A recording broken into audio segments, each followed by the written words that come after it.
সেইটো উৰ্দু শব্দ কাৰণে স্থান, আফগানিস্তান স্থান নিলিখে, আমি কিন্তু হিন্দুস্থান বুলি লিখো।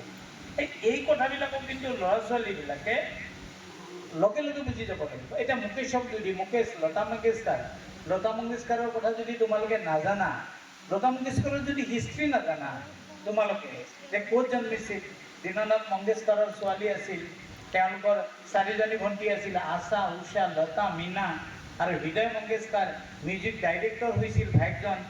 তেওঁলোকে কেনেকৈ পাৰ কৰিলে, আৰু এই লতা মংগেশকাৰৰ লগত গীত গোৱা এই মুকেশ, যাৰ সম্পূৰ্ণ নাম আছিল মুকেশ চন্দ্ৰ জাৰ চন্দ্ৰ মাথুৰ, তেখেতে কেনেকৈ ইংলেণ্ডত প্ৰগ্ৰাম কৰিবলৈ যাওঁতে হঠাৎ হাৰ্ট ষ্ট্ৰক কৰি তেখেত মৰি থাকিল, এই কথাবিলাকো তোমালোকে জানিব লাগিব।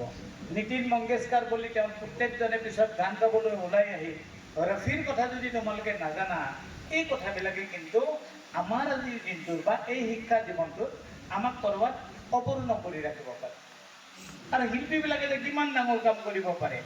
কিশোৰ কুমাৰক মই যাত 2 মিনিটত সামৰিছোঁ, কিশোৰ কুমাৰক যেতিয়া ইমাৰ্জেঞ্চি চলি আছিল, তেতিয়া কিশোৰ কুমাৰ আছিল একদম টপত, তেওঁৰ দৰে কোনো গায়ক নাছিল, কিয়নো ৰফিও তেতিয়া তলত পৰিছে, মহম্মদ ৰফি বুলিলেতো ক'বলৈ নাই।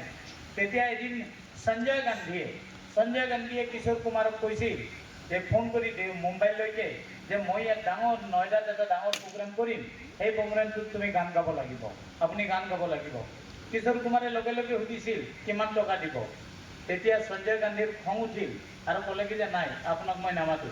আৰু এবছৰৰ কাৰণে তেতিয়া সেই সময়ত ৰেডিঅ' আছিল, ৰেডিঅ' বন্ধ কৰি দিলে। ৰেডিঅ'ত কোনো কাৰণত কিশোৰ কুমাৰৰ গান বাজিব নোৱাৰে, আৰু কিশোৰ কুমাৰৰ এটাও গান নবজা হ'ল। এদিনাখন মহম্মদ ৰফিয়ে, যাৰ অৱস্থা বেয়া